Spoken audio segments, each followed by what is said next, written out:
Thank you very much for all of you. Thank you for an exemplar who invited me to this event. So I'm Drazen Balic from Energy Institute Hrvoje Požar. We are state-owned National Energy Institute in Croatia, and we are proudly can say that we are using PLEXOS from 2006. Today, I will give you a short presentation about the ways that is paths for decarbonization of the district heating system of the city of Zagreb. I will talk about the main criteria for decarbonization and in fact the main goal function of our objective functions. What were technologies that we analyzed, also the main set of assumptions and conditions that we used, and of course I will talk a little bit about the mathematical model and of course about the final results. Regarding the objectives for the decarbonization, we defined two main criteria. First is the increase of share of renewable energy sources in the heating and cooling demand in two steps by 2030 and up to 2050. And also we defined the path for reducing of CO2 emissions up to 2050. That is, we want to achieve fully decarbonization of district heating city of Zagreb. Currently in Zagreb there are two locations where district heating is generated. We have location west and location east. In this slide you can see in fact with this green area the available area in each location, because one of the problems within this project was to accommodate the old technologies on the certain available area. This is the case for the location east, which is a bit more, it's larger than the location west, and it can accommodate more of additional technologies on the site. Regarding the analyzed technologies, the main idea was to analyze only currently available technologies. So that was our initial agreement with our client. It was our main power utility company, HEP, and we wanted to see which technologies can be used in order to decarbonize the district heating system. So one of the technologies that we used, that we analyzed, was the carbon capture and utilization. So we assumed that there will be a level of CO2 extraction from the flue gases up to 90%. We also took into account the reduction of heat rates of CCGT, and also we assumed certain costs, operational of course, and investment cost for such technologies. Also, we analyzed hydrogen, and we analyzed different commercially available electrolyzers, so from Siemens and also from Mitsubishi, with specific technical characteristics and, of course, investment and operational costs. In this project, we didn't analyze only hydrogen generation, but also the storage of hydrogen and the potential usage of hydrogen in gas-fired power plants. In fact, we assumed possibility of blending of hydrogen with the natural gas. In that sense, we analyzed that in the newly built block CCGT on the location west, it is possible to upgrade it with the upgrade the gas turbine in order to be possible to use hydrogen to a certain extent, and we analyze different options of possibility of using hydrogen. So you can see that we analyzed the case that it can be used up to 75% of hydrogen. Unfortunately, 100% of hydrogen is still not commercially available. Usage of hydrogen, of course, will impact the technical characteristics of gas turbine, in fact, the entire CCGT unit, and this is also something that was taken into account. Another technology that we used were electric boilers. We defined candidates in both locations with certain techno-economical costs, and also we took into account the legal, I would not say obstacles, but legal, in fact, constraints which are currently in force in Croatia regarding the power-to-heat technologies.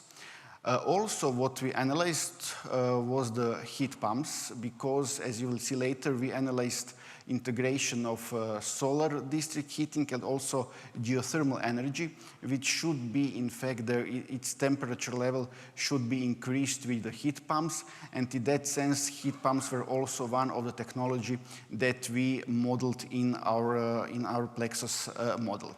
In this slide, you can see 4 main locations that we analyzed around the city of Zagreb, because in this project we involved a lot of key stakeholders. So we have a lot of discussions with the city of Zagreb, with the small local communities around Zagreb, in order to identify available areas where solar panels can be installed in order to generate thermal energy.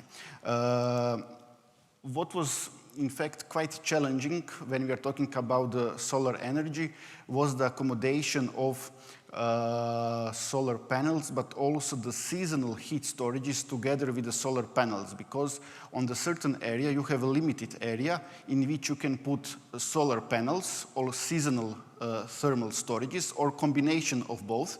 And if you have different combinations, it implicates that you need to find the optimal balance between the size of the solar panels and the heat storages. And of course, the investment costs are not the same. That is, in these 2 graphs, you can see what is the impact of the size of solar panels and the storage capacities on the specific investment costs.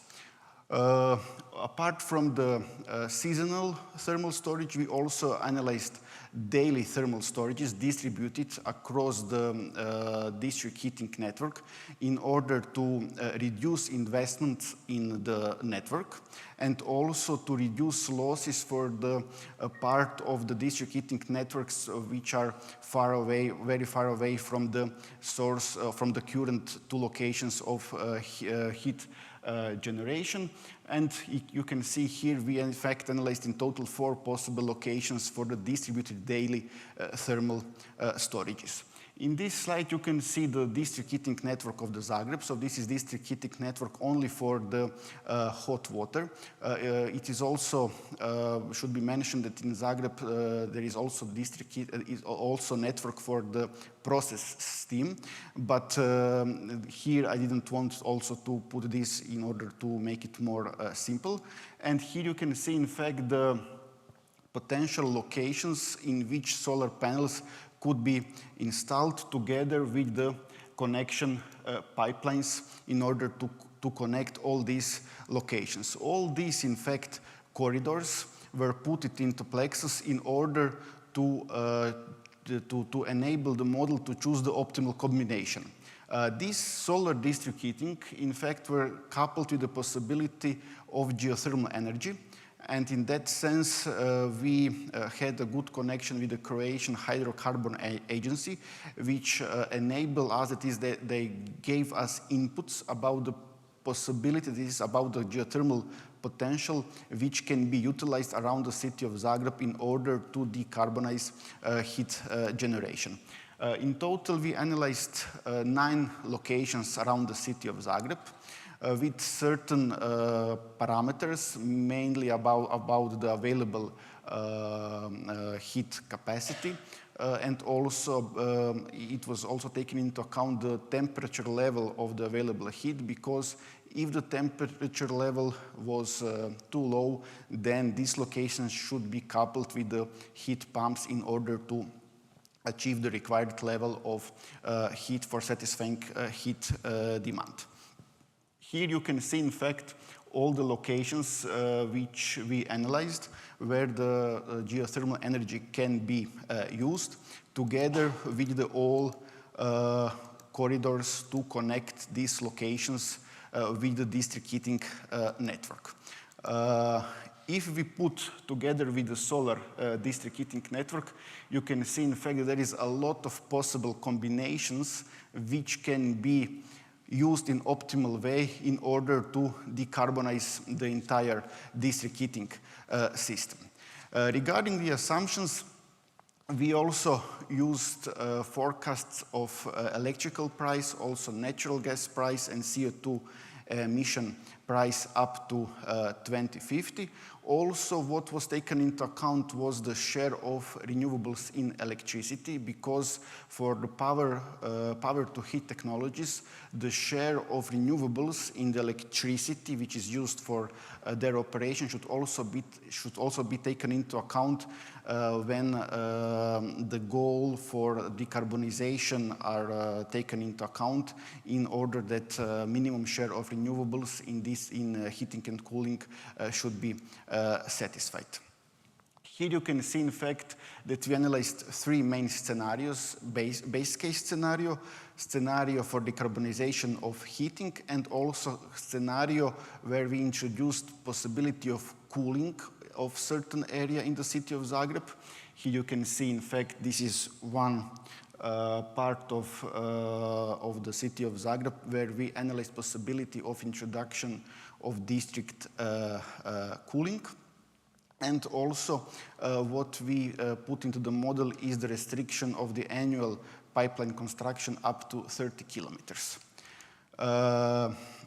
Here you can see in this upper graph, you can see the forecast of heat demand up to 2050, together with the required minimal energy from renewable energy sources, these yellow bars, while in this lower graph is the pathway of reducing of CO2 emissions. Also, quite important limitation was the available area, as I already mentioned. So in certain area, you have possibility to install solar panels or seasonal heat storages, but you need to find the optimal combination of these two. Regarding the mathematical model developed in PLEXOS, we analyzed time horizon from 2025 up to 2050 with a resolution of 1 hour. The main parameters were, of course, heat consumption, prices, and all constraints and conditions that we took into account, together with the technical characteristics of all physical elements of the entire energy system of the city of Zagreb. As I mentioned, there are a lot of possibilities, that is combinations of pipeline sections and different sources such as solar or geothermal coupled with the heat pumps on the certain locations. And also it should be taken into account that different locations had some specifics which were also addressed in the model, and in fact the entire model was quite complex. When we put it all together, you can see there was really a lot of possible combinations, up to 2 to the power of 141 combinations that we counted, together with the all constraints added to the model. Regarding the potential for centralized cooling, as I mentioned, we decided to analyze this most urban part of the city of Zagreb to analyze the possibility of the cooling, because our client also wanted that we see is there any sense for cooling district heating, because this is some topic which is from now and then is discussed in the Zagreb. And this area is in fact quite specific, because there is a lot of old buildings which are in fact some kind of cultural heritage, and it was quite complex to enable good quality of life in terms of cooling for their citizens. And in that sense, district cooling is something which is quite interesting to implement in this area. For this area, we defined the hourly profiles of consumption for heating and cooling. We divided consumption on household sector and business sector, and we estimated the annual potential for district heating energy which should be supplied from the analyzed generation technologies. Regarding the results, you can in fact see here the results for the base case scenario. In this base case scenario, we allowed only electric boilers and steam boilers for the current locations. And of course, model decided to build these technologies in order to meet the future demands. If we go to the decarbonization of heating scenario, we can see that the model chose to build CCS technology, that is to upgrade the current CCGT block with the CCS technology. Also, there is a lot of electric boilers which are used mainly for decarbonization of the processing, that is for the industry. Another main source of heat is from geothermal.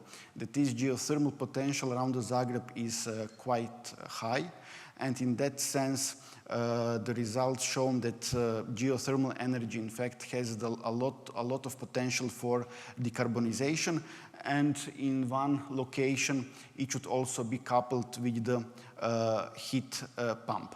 Apart from the technology mix, which was defined up to 2050, also the pipeline segments were defined by the model in order to connect all these locations with the current network of district heating. In the case of heating and cooling scenario, results are more or less the same.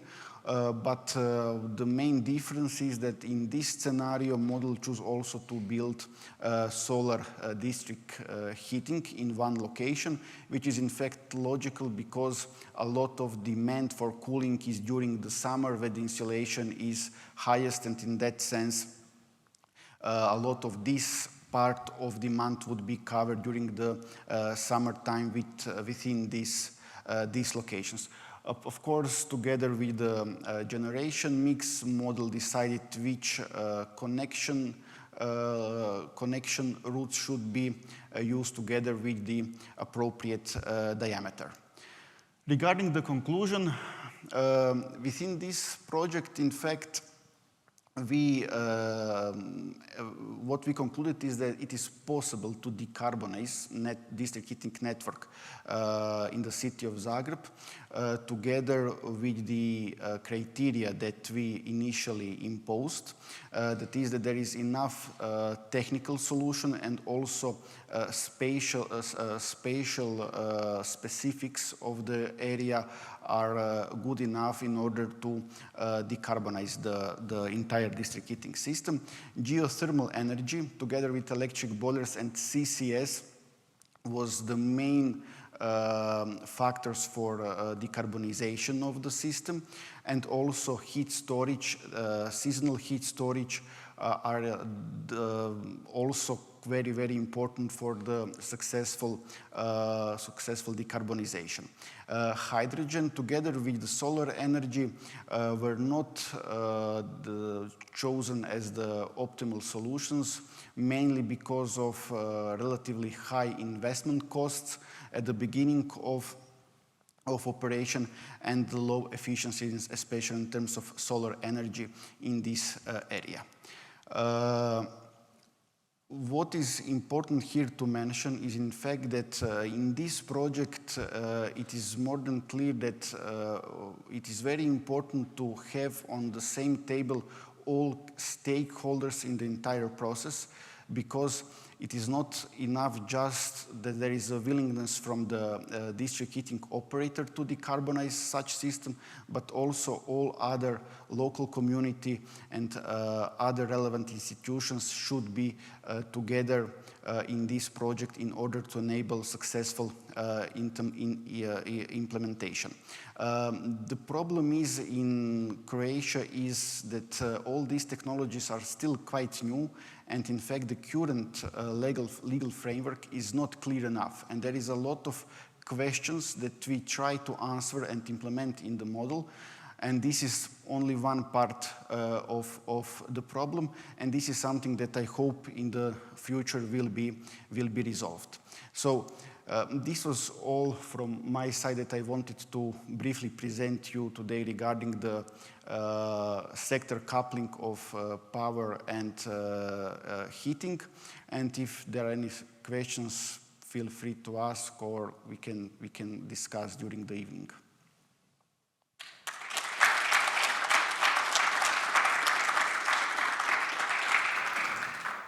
Thank you very much, Drazen. That was very interesting. Any questions? We have one here from Smile. If you wait for the mic.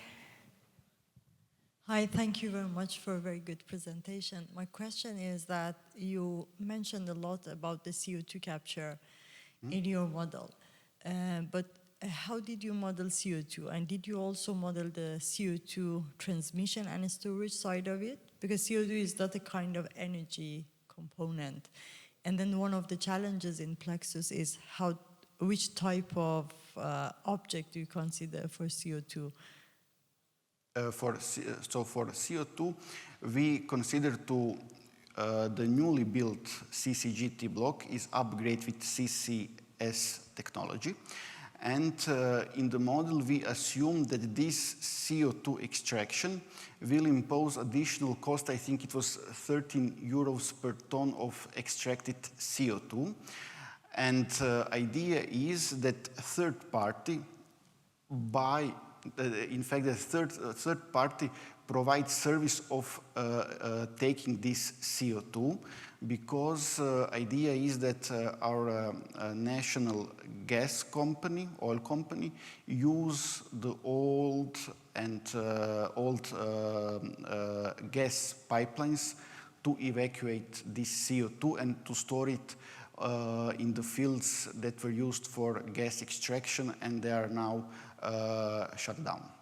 Okay, so in your model, you don't have that part of No. So this is, we didn't take this part into the model. We just assume that extraction of CO2 will impact technical characteristics of CCGT and will impose certain costs, of course, investment costs and operational costs of removing CO2. Thank you. Okay, another question there. Hello, just a quick follow-up on that question. I think you said your CCS wasn't 100% efficient at capturing the CO2. Yeah. So how did you manage that in your model to then achieve complete decarbonization if there were still some CO2 emissions from the CCGTs? Here I didn't present the energy balance, but CCGT stop operates in 2049. So by then, a lot of other capacities are built in order to meet these criteria. Okay. Any other questions? Okay, one at the front. Just following up on the latest comment, you can probably use also biofuels. You can assume biofuels for CCGTs. So I don't know if you take them into account, something like that. Yeah. Biofuels were not accounted here, all right, but the share of renewables were taken into account in electricity mix. So implicitly they are accounted, but we are not model it explicitly into our model.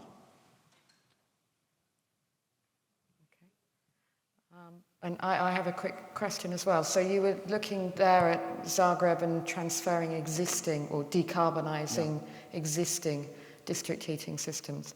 Have you looked at whether these new decarbonized systems might be good for future heat for areas that don't have it at the moment but are looking to, Northern Europe's looking to replace gas boilers with something? Yes, in this heat scenario, we also assume possibility that additional parts of town are connected to the district heating system, and in that sense, these generation capacities also cover this part of new demand. Okay, and it's still economic? Yeah. It's economic. Interesting. because geothermal energy, operational costs are quite low, and Yes. we have a lot of potential around the city of Zagreb, and because of that, it is economically viable. In Zagreb, but perhaps other cities maybe Maybe different. not. Interesting.